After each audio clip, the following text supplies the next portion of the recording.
Right friends, మనము yesterday conduct చేసుకున్న test సంబంధించి ఈ ఆన్సర్స్ ఏ విధంగా ఉన్నాయనేది అనలైజ్ చేసుకునే ప్రయత్నం చేద్దాము. చాలా మంది బాగానే పర్ఫామ్ చేశారు.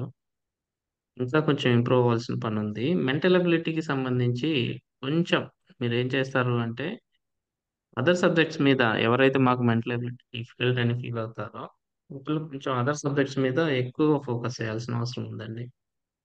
ఎందుకంటే important, every mark is important. కాబట్టి మీరు మెంటల్ ఎబిలిటీని కాస్త మీరు కష్టంగా ఫీల్ అయితే ఖచ్చితంగా అదర్ సబ్జెక్ట్స్ మీద మీరు పర్ఫెక్ట్ అవ్వాలి. 120 అవుట్ ఆఫ్ 120కి అవుట్ ఆఫ్ మీరు 80 స్కోర్ అన్న చేయాలి. At least 80 to 90 score other subjects లో చేయగలిగితే మీకు మెంటల్ ఎబిలిటీ పెద్ద సమస్య కాదు. అట్లీస్ట్ మెంటల్ ఎబిలిటీ 10 to 15 అన్నా స్కోర్ చేయడానికి ట్రై చేయండి. నాన్ మ్యాథ్ స్టూడెంట్స్ కి ఇది మెరిట్ బేస్డ్ ఎగ్జామ్ కాదు కాబట్టి మెంటల్ ఎబిలిటీ అనేది మెరిట్ బేస్డ్ టెస్ట్ కి పరిగణలోకి తీసుకోరు కాబట్టి డోంట్ వరీ అబౌట్ దట్. సరే, ఈ రోజు target you please note this. 12th January 2024, రోజు December 23 కరెంట్ అఫైర్స్ లో మనం ఉన్నాము. We are already provided three PDF three PDF so far. I think ఈ రోజు ఫోర్త్ పీడిఎఫ్ వస్తుంది ఈ కరెంట్ అఫైర్స్ కి సంబంధించి. December 2023 కరెంట్ అఫైర్స్ కి సంబంధించి అదొకటి టార్గెట్ గా ఉంటుంది. జియోగ్రఫీలో ఎర్త్ క్వేక్స్ నేను పీడిఎఫ్ ఆల్రెడీ ఇచ్చేసాను. నేను ఈవినింగ్ ఇప్పుడు మీకు పీడిఎఫ్ అవైలబుల్ గా ఉంది యాప్ లో. ఈ ఎర్త్ క్వేక్స్ కి సంబంధించినటువంటి దాని మీద మీకు టెస్ట్ ఉంటుంది. అదేవిధంగా మెంటల్ అబిలిటీలో మీరు పర్సంటేజెస్ టార్గెట్ చేయండి. సో ఈ త్రీ అనేవి ఈ రోజు మీకు టార్గెట్స్ గా ఉంటాయి. టెస్ట్ ఈ రోజు ఈవినింగ్ అప్లోడ్ అవుతుంది. మీరు బై రేపు మార్నింగ్ లోపు అటెంప్ట్ చేయండి ప్లీజ్. ఎందుకంటే చాలా మంది టైం తీసుకుంటున్నారు. టైం ఒక రోజు కంటే ఎక్కువ కేటాయించమాకండి. ఇప్పటి నుంచి పర్సంటేజెస్ కి 2 days 3 days తీసుకుంటే మిగిలిన కష్టం అవుతాయి. సో బై మార్నింగే మీరు టెస్ట్ అటెంప్ట్ చేయండి, లేదా ఈవినింగ్, బై ఈవినింగ్ అటెంప్ట్ చేయండి. అంతేకాని you don't take much time. చాలా మంది అటెంప్ట్ చేయట్లేదు. So you please avoid that. ఇది టార్గెట్ అండి. దీన్ని మీరు ఖచ్చితంగా టార్గెట్ చేయాల్సి ఉంటుంది. సో లీడర్ బోర్డు కనుక గమనించినట్లయితే yesterday test leader board Buddha గారు got first rank. He is the only person who got 10 out of 10. ఉన్నారండి బుద్ధ గారు?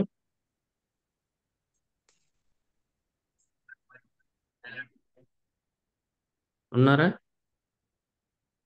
Then Lakshmi Kausalya, she got 9 out of 10. Ram 9 out of 10. Udayalakshmi 8.67. Manikanta 8.67. Joy 8.67. Jyotsna 8. Shweta గారు and Shahjahan and Janardhan. They got first 10 positions. Excellent performance. ఇలాగే keep చేయాలి. Momentum keep up చేయాలి. Questions ఒకసారి నేర్చుకునే ప్రయత్నం చేద్దాం. నేను ఖచ్చితంగా ఈసారి సిసిటిఐ మీద క్వశ్చన్ ఎక్స్పెక్ట్ చేస్తున్నాను. You please note that CCPI 2024. CCPI అంటే ఏమిటి? Climate change performance index. Climate change performance index మీద ఖచ్చితంగా క్వశ్చన్ ఉంటుంది. పిఐబిలో దీని గురించి పదే పదే డిస్కషన్ పెట్టారు. చాలా విస్తృతంగా మాట్లాడటం జరిగింది ప్రెస్ ఇన్ఫర్మేషన్ బ్యూరోలో.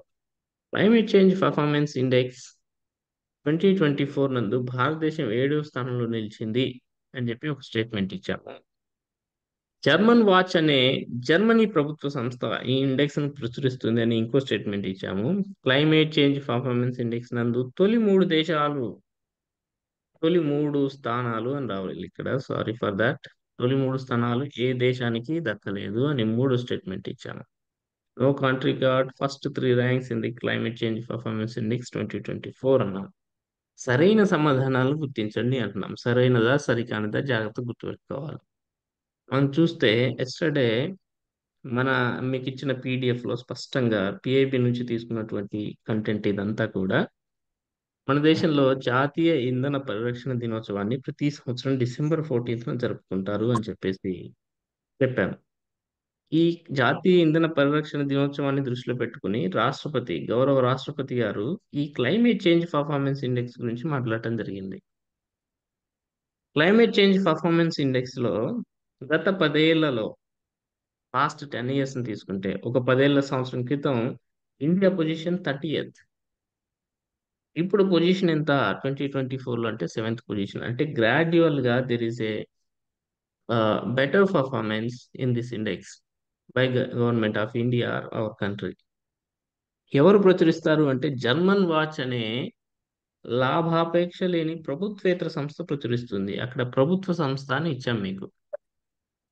జర్మన్ వాచ్ అనే ప్రభుత్వ సంస్థ ప్రచురిస్తుంది అన్నాము, తప్పు. అది ప్రభుత్వేతర సంస్థ, non governmental organisation, non profit organisation. So second తప్పు అవుతుంది అండి. ఫస్ట్ వన్ సెవెంత్ పొజిషన్ అన్నాం కాబట్టి దట్ ఈస్ రైట్ స్టేట్మెంట్. తర్వాత ఈ ఇండెక్స్ లో ఏ దేశం కూడా తగిన ప్రదర్శించలేదు. మంచి బెటర్ పర్ఫార్మెన్స్ ఇచ్చిన కంట్రీ ఏది లేదు కాబట్టి ఆ పారామీటర్స్ అనుగుణంగా ఫస్ట్ త్రీ పొజిషన్స్ అనేవి వేకెంట్ గా ఉన్నాయి. ఫోర్త్ పొజిషన్ లో డెన్మార్క్ ఉంది, ఫిఫ్త్ పొజిషన్ లో ఎస్టోనియా ఉంది, సిక్స్త్ పొజిషన్ లో ఫిలిప్పైన్స్ ఉన్నాయి. ఇవి కూడా మీరు పెట్టుకోండి.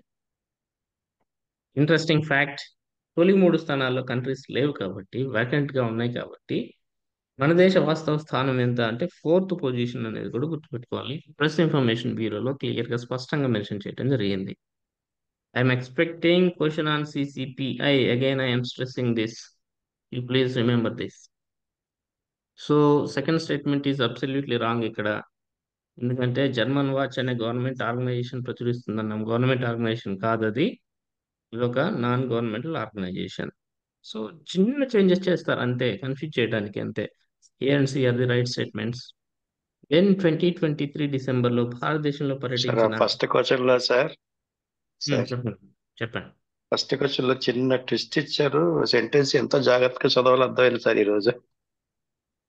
చదవాలి అంతే. ఆ, ఆ, ప్రభుత్వేతర అన్నారు కానీ చూడలేదు సార్. చూడాలి. Non governmental organisation. ఇది యూపీఎస్సీలో ఇట్లాంటి క్వశ్చన్స్ మీదే ఫ్రేమ్ చేస్తుంటారు క్వశ్చన్స్. సరే, హైతమ్ బిన్ తారిక్ ఏ దేశ అధ్యక్షుడు 2023 డిసెంబర్లో మన దేశంలో పర్యటించారు? Our president received him.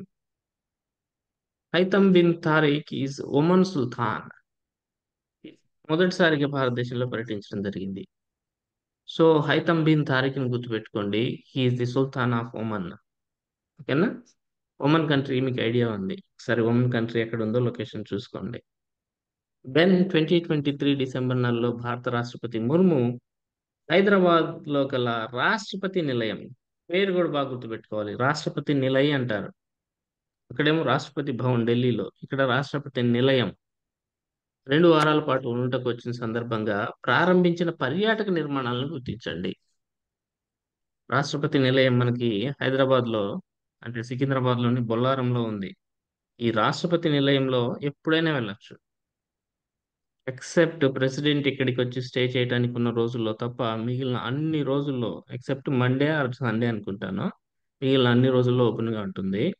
అయితే ప్రెసిడెంట్ ఆఫ్ ఇండియా కొన్ని ఆ, ఈ పర్యాటక సంబంధిత నిర్మాణాలను స్టార్ట్ చేయటం జరిగింది.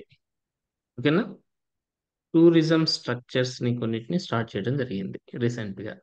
ఇక్కడ ఒక ఫ్లాగ్ పోస్ట్ ను ఆవిడ డిస్కవర్ చేయడం జరిగింది. Yes, flag post.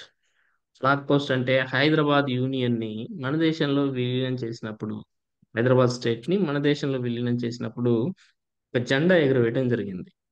ఆ జెండా యొక్క ప్రతిరూపాన్ని, నమూనాని ఒక వుడెన్ స్ట్రక్చర్ మాదిరిగా ఇక్కడ నిర్మించడం జరిగింది. దాన్ని ఫ్లాగ్ పోస్ట్ అంటున్నాం. తర్వాత స్టెప్ వెల్స్ అంటే ట్రెడిషనల్ ఇరిగేషన్ సిస్టమ్ కి సంబంధించిన ఒక స్ట్రక్చర్ ని కూడా ఆవిడ ఇక్కడ ప్రారంభించడం జరిగింది. మేజ్ గార్డెన్ అనే ఒక గార్డెన్ ని ప్లస్ చిల్డ్రన్స్ పార్క్స్ ని కూడా ఆవిడ స్టార్ట్ చేయడం జరిగింది. మెడిటేషన్ సెంటర్ అనేది అవర్ ప్రెసిడెంట్ స్టార్ట్ చేసినటువంటి స్ట్రక్చర్ కాదు, టూరిజం స్ట్రక్చర్ కాదు. Clearly given in press information bureau and taken to our PDF. So రాష్ట్రపతి నిలయంలో వివిధ పర్యాటక నిర్మాణాలను ఆవిడ ప్రారంభించడం జరిగింది. ఒకటి ఫ్లాగ్ పోస్ట్, రెండోది maze garden and children's park, third one restoration of step wells and traditional irrigation system, Shiva and Nandi sculptures very famous.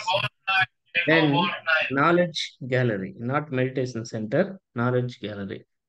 So నా ఇది కాదు కాబట్టి మీరు ఆన్సర్ ఏం పెట్టుకోవాల్సి ఉంటుంది, డిఎంఏఎం తీసేయాలి. ABC is the right answer. Then Global Innovation Index 2023. This is also very famous index, friends. Global Innovation Index 2023. You please remember, Man Ki Baat 108 Mann Ki Baat లో ప్రధానమంత్రి గారు మన గ్లోబల్ ఇన్నోవేషన్ ఇండెక్స్ లో మన దేశ స్థానం గురించి మెచ్చుకున్నారు. కంట్రీ ప్రోగ్రెస్ అవుతుంది, ఇన్నోవేషన్ లో కంట్రీ ప్రోగ్రెస్ అవుతుంది అని చెప్తూ ఆయన గ్లోబల్ ఇన్నోవేషన్ ఇండెక్స్ లో మన దేశ స్థానాన్ని కూడా ఉటంకించడం జరిగింది. ఇంకా ప్రధానమంత్రి గారు తన మన్ కీ బాత్ కార్యక్రమంలో మ్యూట్ చేసుకోవాలమ్మా, మహిళా రిజర్వేషన్ బిల్ ఈ సంవత్సరం మన దేశంలో జరిగినటువంటి ప్రముఖ అంశాలని పేర్కొనడం జరిగింది. ఇక్కడ నుంచి మీకు క్వశ్చన్స్ అడుగుతారు. మహిళా రిజర్వేషన్ బిల్ గురించి ఖచ్చితంగా క్వశ్చన్ ఉండొచ్చు ఎంసీక్యూస్ ఫామ్ లో. దేశంలోనే అతిపెద్ద ఆర్థిక వ్యవస్థగా మన దేశం అవతరించింది. G20 సదస్సు నిర్వహణ గురించి కూడా క్వశ్చన్ రావచ్చు. చంద్రయాన్ 3 గురించి రావచ్చు. సినిమా ఆస్కార్ అవార్డ్స్ గురించి రావచ్చు. క్రీడల్లో భారత అథ్లెట్ల ప్రతిభ గురించి మీకు ఎగ్జామ్ లో క్వశ్చన్ రావచ్చు. ఆజాదీ కా అమృత్ మహోత్సవ్ గురించి రావచ్చు. మేరీ మాటీ మేరీ దేశ్ ప్రచారం గురించి రావచ్చు. వీటన్నింటినీ ఈ సంవత్సరం జరిగినటువంటి ప్రముఖ సంఘటనలుగా, సాధించిన విజయాలుగా తన మన్ కీ బాత్ కార్యక్రమంలో ప్రధానమంత్రి మోదీ గారు చెప్పడం జరిగింది. You please remember this, very very important. ఇంకా మన్ కీ బాత్ కార్యక్రమంలో ఇండియన్ సొసైటీలో మీకు ఉపయోగపడొచ్చండి. ఇది ఇండియన్ సొసైటీ ఉంది కదా, ఎస్పెషల్లీ ట్రైబ్స్ అనే టాపిక్ ఉంది మీకు. ఈయన జార్ఖండ్ లోని ఉరావ్ ఆదివాసులు, ఉరావ్ అనే ట్రైబల్స్ తమ మాతృభాష అయినటువంటి కుడుక్ని సంరక్షించుకోవడానికి చేస్తున్న ప్రయత్నాలను కూడా తెలియజేయడం జరిగింది. ఈ మన్ కీ బాత్ కార్యక్రమంలో పొగడడం జరిగింది. ఇలాంటివి పట్టుకుంటున్నారు. So you please catch the trend.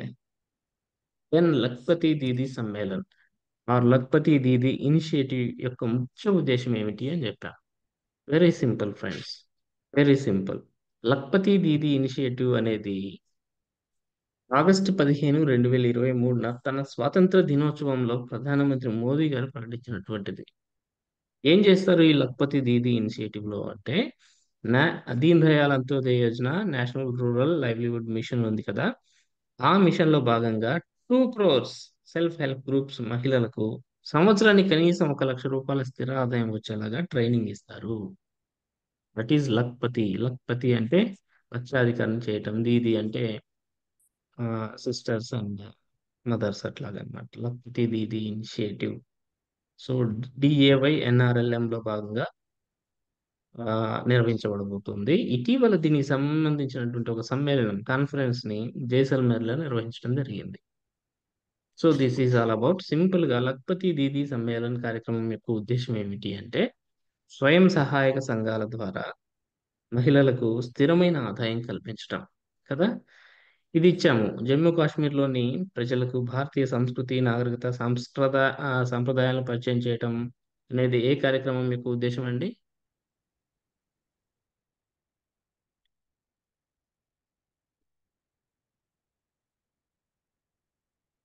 వినిపిస్తుందండి? Am I audible? సో వతన్కో सर वतन को सोहेल जन सर వతన్కో జాను అప్పుడే మర్చిపోతున్నారా? వతన్కో జాన్. రైట్. దెన్ ఇప్పుడు క్వశ్చన్స్ వచ్చాయి.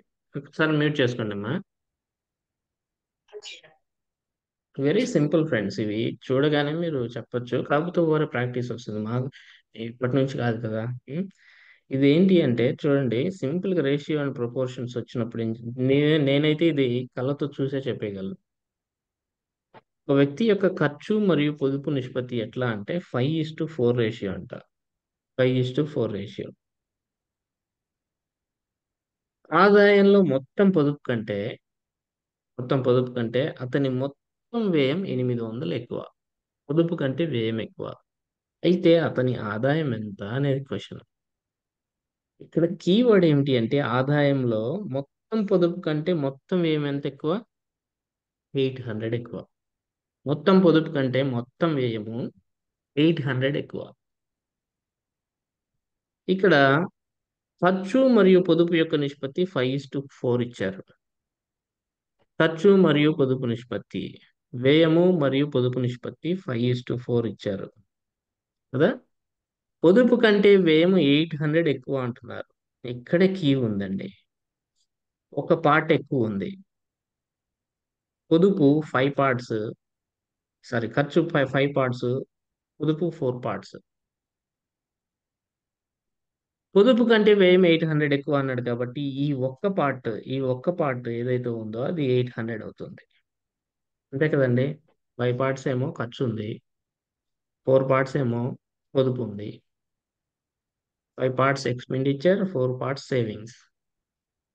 ఎక్స్పెండిచర్ పొదుపు కంటే ఎంత ఎక్కువ? 800 ఎక్కువ. అంటే ఈ ఒక్క పార్ట్ ఏదైతే ఉందో అది ఈజ్ ఈక్వల్స్ టు 800 కదా. 800 ఒక పార్ట్ అయినప్పుడు టోటల్ పార్ట్స్ ఎన్ని ఉన్నాయి? 9 పార్ట్స్ ఉన్నాయి. అంతే కదా. 5:4 అంటే 9 parts. 9 into 800, this is equals to 7200. Simple. చూసి చెప్పేయచ్చు. Very very easy question. Then ఏబిసిల మధ్య వరుసగా 3:7:5 నిష్పత్తిలో డబ్బు పంపిణీ చేయబడింది. గుడ్. బి మరియు వ్యత్యాసం 7,600 అయితే సి వాటా ఎంత? Very simple. Very simple. 3:7:5 రేషియోలో డబ్బు పంపిణీ చేయబడింది. ఏ బిల మధ్య వ్యత్యాసము 7,600. ఏ బిల మధ్య this is A, this is B, this is C. A బిల మధ్య రేషియో పరంగా ఎంత తేడా ఉంది? 4 పార్ట్స్. ఈయనకి 3 పార్ట్స్ వచ్చింది, ఈయనకి 7 పార్ట్స్ వచ్చింది, ఈయనకి 5 పార్ట్స్ వచ్చినాయి. 3:7 మధ్య 4 పార్ట్స్ డిఫరెన్స్ ఉంది. ఆ 4 పార్ట్స్ ఎంతకి ఈక్వల్? ఏ బిల మధ్య వ్యత్యాసం 7,600 అన్నాడు కదా. 4 పార్ట్స్ 7,600 కి ఈక్వల్ అవుతుంది. అంటే ఒక పార్ట్ ఎంతకి ఈక్వల్ అవుతుంది? ఎంత అండి? 1900. 490. 1900 అవుతుంది 1 పార్ట్. ఇప్పుడు సి వాటా ఎంత అంటున్నాడు? సికి ఎన్ని పార్ట్స్ ఉన్నాయి? 5 పార్ట్స్ ఉన్నాయి. 5 into 1900 ఈక్వల్స్ టు ఎంత అండి? 95,000. 9,500. సింపుల్. Very simple. దెన్ 6, 14, 18 మరియు 38 సంఖ్యలకు ఈ క్రింది ఏ సంఖ్యను కలపటం మూలంగా వచ్చే సంఖ్యలో నిష్పత్తిలో ఒక రేషియోలో ఉంటాయని అడుగుతున్నాం. 6, 14, 18, 38 వీటికి ఈ క్రింది ఏ సంఖ్యలను కలపటం మూలంగా వచ్చే సంఖ్యలు రేషియోలో ఉండాలి. పాయింట్స్ రాకూడదు, ఒకే రేషియోలో ఉండాలి. 1 కలుపుదామా? 1 కలపండి. ఇప్పుడు 7 అవుతుంది, ఇది 15 అవుతుంది, ఇది 19 అవుతుంది, ఇది 39 అవుతుంది. రేషియో వస్తుందా? లేదు. పోదు కదా. ఏ టేబుల్తో పోదు. 2 కలపండి. ఇది 8 అవుతుంది, ఇది 16 అవుతుంది, ఇది 20 అవుతుంది, ఇది 40 అవుతుంది. చక్కగా 2 టేబుల్తో డివైడ్ అవుతుంది. సో 2ని మీరు ఆప్షన్గా పెట్టుకోవాలి. 2 కలపటం మూలంగా వచ్చే సంఖ్యలు ఒక రేషియోలో ఉన్నాయి. Very simple question. ఇంకా పెద్ద క్వశ్చన్స్ ఇస్తే భయపడిపోతారని చిన్న చిన్న క్వశ్చన్స్ ఇచ్చాను. ఇది ఎవరైనా చెప్తారా? Anybody please. ఇది కొంచెం డిఫికల్ట్, కొంచెం అప్లికేషన్ ఉంది, కొద్దిగా అప్లికేషన్ కొంచెం ఉంది.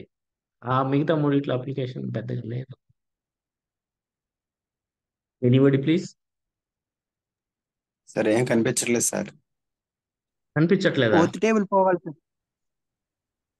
ఫోర్త్ టేబుల్ పోవాలి సార్ అందులో నుంచి. అదే ఆన్సర్ అండి. కొంచెం కొంచెం ఎలాబరేట్ చేసి చెప్పండి.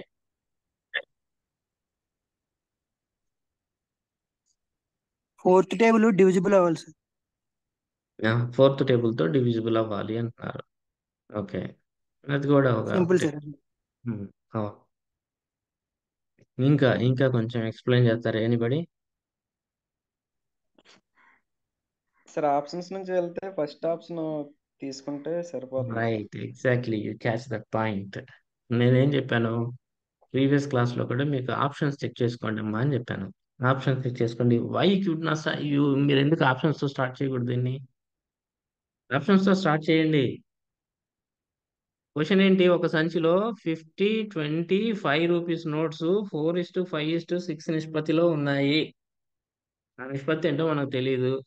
బ్యాగ్ లో ఉన్న మొత్తం 3,300. ఇది ఇంపార్టెంట్. బ్యాగ్ లో ఉన్న మొత్తం 3,300, కాకపోతే నోట్లో 4:5:6 నిష్పత్తిలో ఉన్నాయి. 50 రూపాయలవి, 20 రూపాయలు, 20 రూపీస్ అండ్ 5 రూపీస్వి. ఆ బ్యాగ్ లోని 50 రూపాయల నోట్ల సంఖ్యను కనుక్కోమన్నాడు.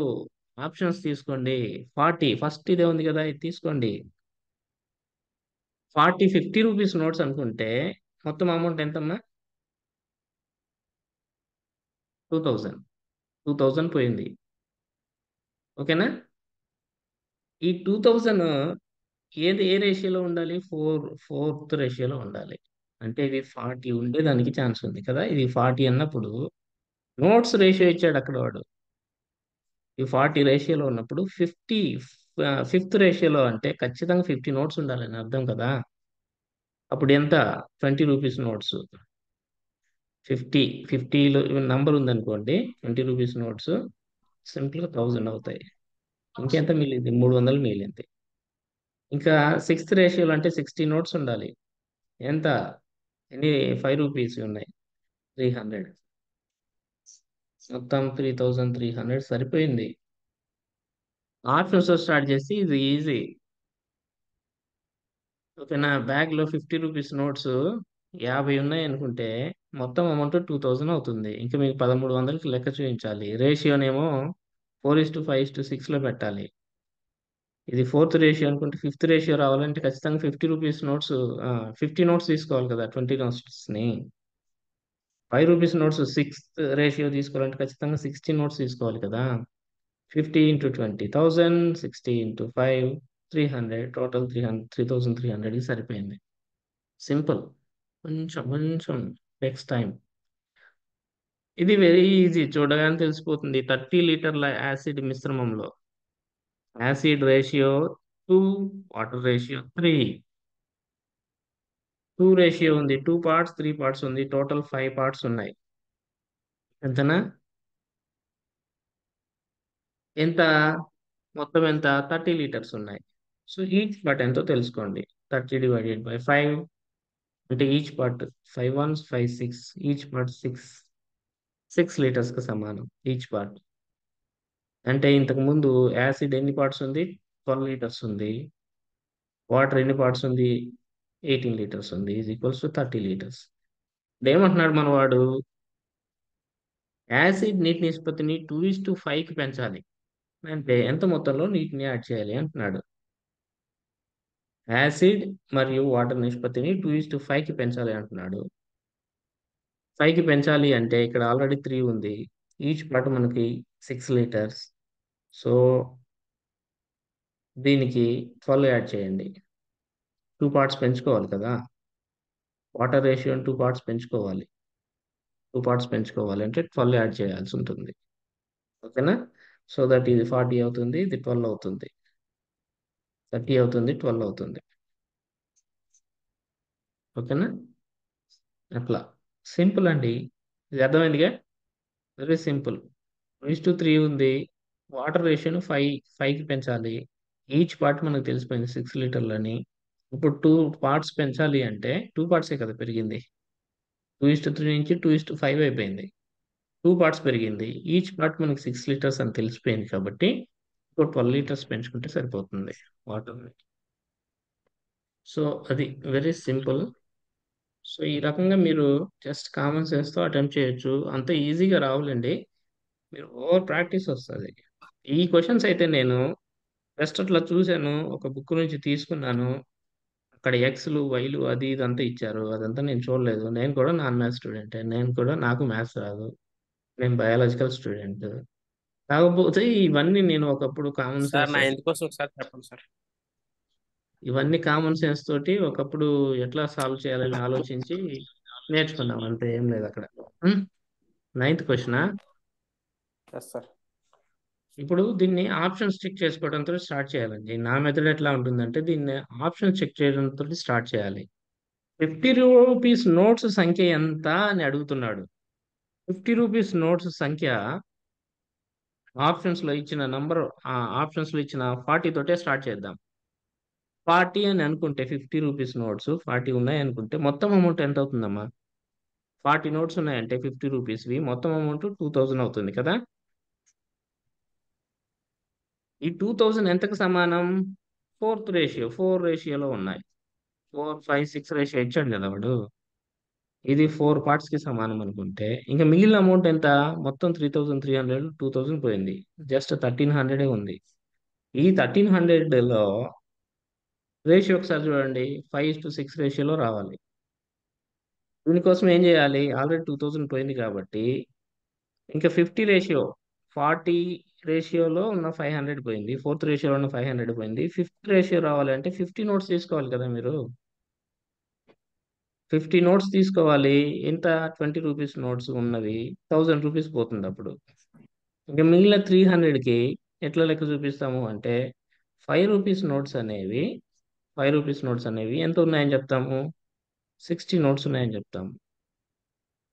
అప్పుడు 300 అవుతుంది. 3300కి అమౌంట్ సరిపోయింది. 40 నోట్స్ ఉన్నాయనుకోండి 50 రూపీస్వి, 2000 అమౌంట్ ఎగిరిపోతుంది. అది ఫోర్త్ రేషియో. అవి 1:4:5:6 రేషియో మెన్షన్ చేశాడు కాబట్టి ఇవి 40 నోట్స్ అయితే నెక్స్ట్ ఫిఫ్త్ రేషియో రావాలంటే 5:6 రేషియో రావాలంటే మీరు 50 నోట్స్ 60 నోట్స్ తీసుకోవాల్సిందే కదా. లేకపోతే రేషియో ఎక్కడ మెయింటైన్ అవుద్ది? 40 రూపీస్ నోట్స్ 50 రూపీస్ నోట్స్ 40 ఉన్నాయి అనుకుంటే 50 60 తీసుకుంటేనే మీకు 4:5:6 అనే రేషియో మెయింటైన్ అవుద్ది. లేకపోతే మెయింటైన్ అవ్వదు కదా. అమౌంట్ ఎంతో చూసుకోవాలి. 50 నోట్స్ 20 ఉన్నాయనుకుంటే 1000 రూపీస్ అవుతుంది. 5 రూపీస్ నోట్ 60 ఉన్నాయనుకుంటే 300 అవుతుంది. వచ్చిన అమౌంట్ మీకు 3300కి సరిపోయింది. అట్లా టార్గెట్ చేసేసేయాలి సింపుల్గా. ఓకేనా? మీరు సార్ ఎయిత్ క్వశ్చన్ ఎయిత్ క్వశ్చనా? ఇదేముందండి, ఇది సింపుల్ కదా. 6, అదే 14, ఫోర్త్ 18, 38 సంఖ్యలకి 6, 14, 18, 38 సంఖ్యలకి ఏ సంఖ్యలు ఈ క్రింది ఏ సంఖ్యను కలిపితే వచ్చే సంఖ్యలు నిష్పత్తిలో ఉంటాయన్నాం. ఇప్పుడు 6, 14, 18, 90, 38కి ఫస్ట్ ఒకటి కలిపాను. ఒకటి కలిపితే 7, 15, 19, 39 అయింది. ఒకటి కలిపితే 6కు ఒకటి కలిపితే 7 అయింది. 14కి ఒకటి కలిపితే 15, ఇట్లా అయినాయి కదా. ఇవి రేషియోలో ఉన్నాయా? లేదు. ఏ టేబుల్ తో డివైడ్ కావు. ఒకే ఒక టేబుల్ తో డివైడ్ కావు ఇవి. దెన్ 2 యాడ్ చేయండి. 6కి 2 యాడ్ చేస్తే 8 అయింది. 14కి 2 యాడ్ చేస్తే 16 అయింది. 18కి 2 యాడ్ చేస్తే 20 అయింది. 38కి 2 యాడ్ చేస్తే 40 అయింది. ఇవి రేషియోలో ఉన్నాయి చూడండి. చక్కగా 2 టేబుల్తో డివైడ్ అవుతాయి. సో ఫోర్త్ 2ని యాడ్ ఆప్షన్ చేయటం కూడా ఆ? 4 సార్ 4 యాడ్ చేయండి. 4 4 4 యాడ్ యాడ్ చేస్తే 4 యాడ్ చేస్తే 44 వస్తుంది కదా. 44 మీకు ఎక్కడ డివైడ్ అవుతుంది?